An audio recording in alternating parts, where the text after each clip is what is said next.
Hey guys, welcome to the video. Today I am going to go over some really important need-to-know information and tips if you plan on attending a music festival on the East Coast or just the east side of the US in general, including festivals like Ultra Music Festival, EDC Orlando, Electric Zoo, Imagine Music Festival, Bonnaroo, the list goes on and on and on. You're definitely going to want to watch this video before you head to those events.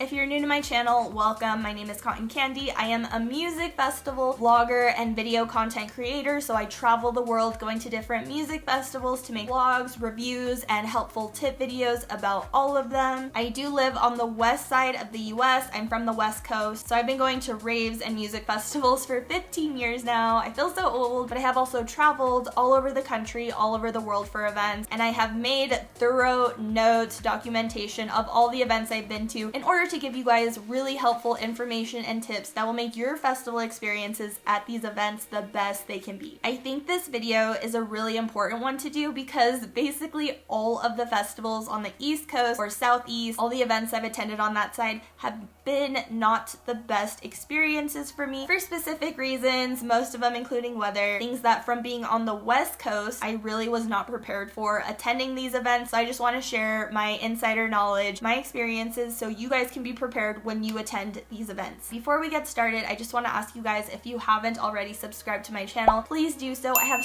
so much awesome content for this year planned in 2022. If you know me, I go to so many festivals every year. I mostly went to US festivals last year, but I am excited to be heading back to Europe for a whole series of festivals this summer, and it's going to be exciting. The first ever Tomorrowland back, the first ever DEF CON 1 back. I can't wait to share my experiences with you guys. But yeah, let's jump into the contents of this video. I just want to go over some examples of some of the East Coast festivals, east side of the US festivals that exist and that this information could pertain to. The majority of ones that do take place on the East Coast are predominantly in Florida, and I do have a separate video where I talk about 18 music festivals that you can attend on the East Coast and other close-ish festivals. But for the sake of this video, I'm just going to run through a quick list of them. In Florida, you do have Groove Cruise, the Dirty Bird Camp Inn, Ultra Music Festival, Okeechobee Music and Arts Festival, Forbidden Kingdom, Sunset Music Festival, EDC Orlando, Thunder Beats, Electric Zoo and Governor's Ball in New York, Project Glow, Firefly Music Festival in Delaware. Those are all on the East Coast, but I do want to mention other East Side states, Southeast, things like that. So the next few are honorable mentions: Bonnaroo Music and Arts Festival in Tennessee, Imagine Music Festival in Georgia, and Lost Lands in Ohio. Again, I do have that separate video where I go into detail about each one of these East Coast / east side of the US festivals. If you want to check it out, I will link to it in the description of this video. But yeah, let's get into some important need to know information for attending your first festival on the East Coast, or if it's your first time attending any of the festivals I just mentioned. Starting with weather, which I think is the absolute most important thing you need to be aware of if you're attending any of these festivals. The East Coast and Southeast are very humid locations all year round, and then during the spring and summer times when more and more festivals are happening, festival season, it does get very, very hot. So like the combination of humidity and heat is just such a dangerous health risk. You can easily become dehydrated at these festivals, and if you're not dehydrated, you could get sun sickness just from how hot it is. It also does tend to rain in all of these states. Of course, during different parts of the year, it'll rain less, but definitely during some months, the rain is so incredibly intense that it poses such a high risk to festivals even taking place because of how muddy the venues get, and I will get to some examples later on in this video. So since a lot of these festivals that I named do take place in Florida, I do want to talk about Florida weather specifically. There's a lot to it throughout the year. So Florida, around this time, March and April, when festivals like Okeechobee Ultra Music Festival and Thunder Beats takes place, it's actually really nice Florida weather. The highs are about 70 to 80 degrees during the daytime, which is really nice, and then the lows at night are like 60, which is is not cold at all. So overall, really nice weather. And during this time is Florida's most dry season, meaning it just has less of a chance of rain as to other festivals that take place at different times of the year. However, Florida, just like the rest of the East Coast, is surrounded by water, so humidity is always a thing year round. And even though 70 or 80 degrees does feel nice, the humidity can still make it a lot hotter and definitely can contribute to you still getting dehydrated, even though it's not like 90 degrees, 100 degrees. And if you're not from the East Coast or the South and you have absolutely no experience with humidity, I can tell you it's not fun. Like, I'm from the West Side, I'm used to the West Coast and Nevada and Phoenix, and that kind of heat is very dry heat. Humid heat in the South and the East Coast is just really different, and honestly, like, when you get dehydrated in, like, say Florida, it really just creeps up on you and like you could get sick really fast out of nowhere. On that note though, just like how humidity makes the heat feel even more hot, the humidity does make it feel even more cold at night, even though this is a problem you're not going to have to worry about between the months of like March through September. For any festivals that take place during fall or winter, like even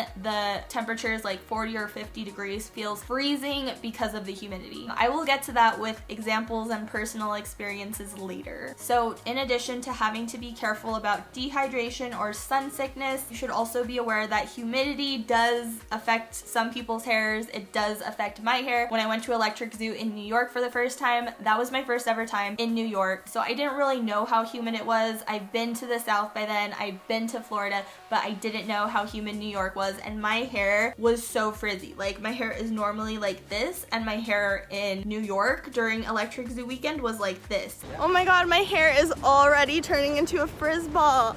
I'm gonna look so ratchet. I mean, it did rain, so it was even worse. Oh my gosh, guys, it is pouring. My poor hair. My poor hair.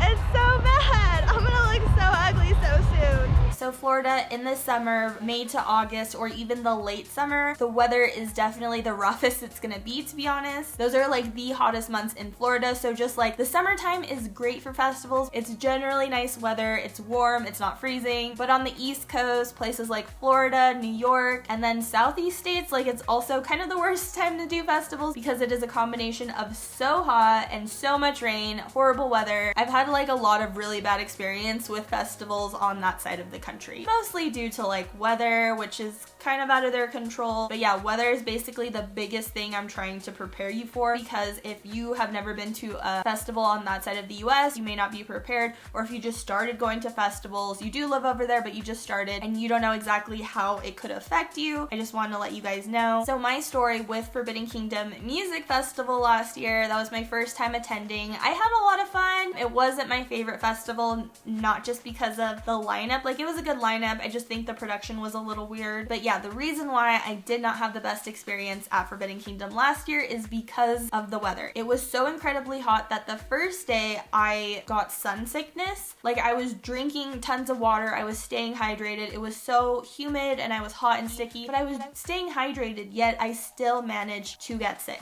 I'm just gonna sit down for a second because I feel like I'm gonna die. I feel very sick. I am probably dehydrated. I'll probably go to the med tent, yeah, and see if they have electrolytes or something, because yeah. I mean, I ate, I've been trying to drink water, but like I haven't peed. Like, you're just sweating it all out, like all the water.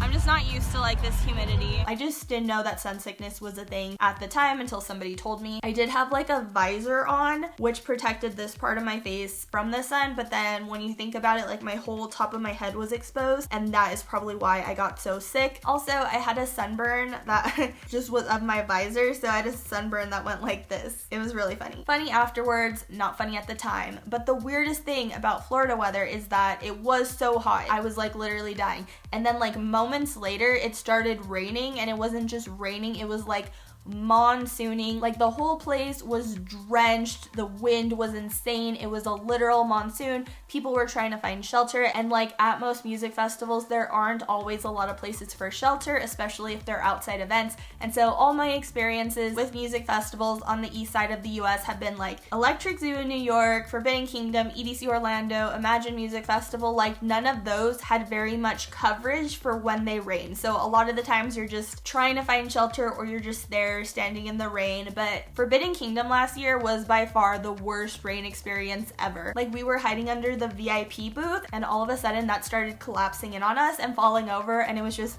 it was such a crazy experience. I was soaked. It was just so intense. Yeah, honestly, like Florida weather, East Coast weather, it's so unpredictable. That's what's so crazy about it. It can be super sunny and then raining the next minute, which is why you honestly have to be prepared for both. So late summer to fall on the East Coast and then Southeast states, surrounding areas, is definitely the worst storm season. So very high chance of really heavy rains, and unfortunately very high chance of festivals getting canceled. Really sucks, but just be aware of that if you plan on attending any of the festivals taking place mid to later in the year. And the thing about festivals that take place September or later, it does start to get more chilly at night, and because of the humidity, it feels way colder. So like 40 to 50 degrees literally feels like 20 degrees, I swear to God. I live in Utah where it is like 10 degrees sometimes, so 40 degrees here is nice. That is warm to me. We do not wear jackets outside when it's 40 degrees. But EDC Orlando, 40 degrees, I was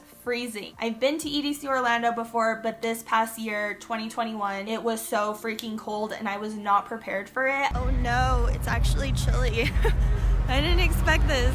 Like, it rained, yes, in 2019, the last time I went before the pandemic, but it wasn't freezing. So I expected it to rain, but didn't expect for it to be that freaking cold, and I was freezing. On the note of INSOMNIAC events, I would like to just let you guys know that I am an official affiliate of INSOMNIAC. So if you need tickets to any of these INSOMNIAC festivals on the East Coast, or any of these other INSOMNIAC festivals in general this year, I'd like to ask if you please use my affiliate links available in the description of all my videos. It helps me to continue to go to events, document them, and make really awesome, fun, and also helpful informational content about all of them. Thank you in advance to anyone who does purchase using my links. Back to this video. Yeah, so that's my story with EDC Orlando. It has rained all of the times that I've gone to EDC Orlando, which does suck anytime a festival rains, not just because you're getting wet, but also because most of the festivals are outside, right? So it makes the terrain really muddy and you will just be covered in mud. Emma's nice. We survived. We were in the tent for a while. Nice. My makeup went right into my eyes so bad I can't see. Like, everything burns. Yikes. We'll clean those. It's fine. EDC Orlando was like that, and then it was freezing. Electric Zoo did rain. It was muddy, and there weren't many places like canopies or anything to like hide under, so everyone literally just kind of stood in the rain as it fell on us. It was awesome. This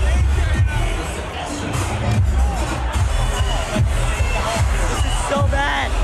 This is so bad. Imagine Music Festival did rain. It got a little muddy. Forbidden Kingdom, like I said, monsooned. Some other horror stories I think I mentioned about weather is festivals do have to get canceled because of this horrible stormy weather. It often destroys the venues because of the mud. And last year, Imagine Music Festival in Georgia and Bonnaroo Music Festival in Tennessee had to get canceled because the weather was so bad. It destroyed the venues. Luckily, that wasn't Bonnaroo Music Festival's original dates. This year, it will be taking place in June, which is going to be so much better. Less of a likely chance of a horrible storm canceling the event. So if you're going to any of these festivals that I have listed, any festivals on the East Coast, Southeast, or surrounding areas, I do want to give you guys kind of a list of things I think you absolutely should take with you just in case, especially because the weather is so unpredictable and sometimes so freaking horrible. So here's a quick list of what to wear, what to bring, what to pack. Starting with staying hydrated, I highly recommend that you bring your own refillable water bottle or a hydration pack, a camel bag, so you can continuously fill up your water at water refill stations. Yes, you can purchase water while you're there, but I would hate for the cost of a water bottle to make it so that way you're not buying and drinking enough water. Dehydration is so common, not just at the festival should you be drinking water, but you should be drinking water the whole day before the festival, at night. I also do recommend you use an hydration electrolyte supplement, something to replenish your electrolytes. Things like this do come in little packets such as liquid IV.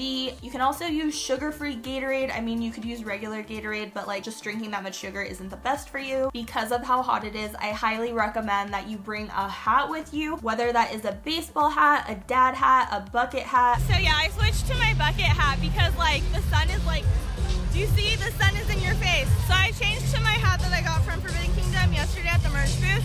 So now when I vlog, I'm like, trying to see, covering my eyes. You can wear a visor, they're super cute. I wore one to Forbidden Kingdom. However, I do think that the reason why I got sunsick is because it wasn't covering my head, right? It wasn't actually protecting me from the sun. It was protecting my eyes from the sun, but not my head. So yes, visors are cute, but I would highly recommend having an actual hat with you. But when it started raining, the visor actually did come in clutch because it was like protecting my eyes from the rain, but I think that would go for like any hat. So hats are good for both protecting you from the heat and also protecting you from the rain, which both are so likely at all of these festivals. Since it's hot, you definitely want to bring sunscreen with you. I would recommend probably bringing a travel size into the festival. They probably won't let you in with aerosol cans, but maybe like a little sealed lotion bottle type of sunscreen. That would be nice to have because it does wear off over time. It is probably not going to last you the whole festival. And since most of the festivals on the East Coast are daytime festivals predominantly, like you're going to need to be reapplying it for it to actually prevent a sunburn. Since it does rain, don't forget a poncho. They do come in clutch. I have some in that Amazon checklist. You can totally get disposable ones, but make sure you get the ones with like the cinch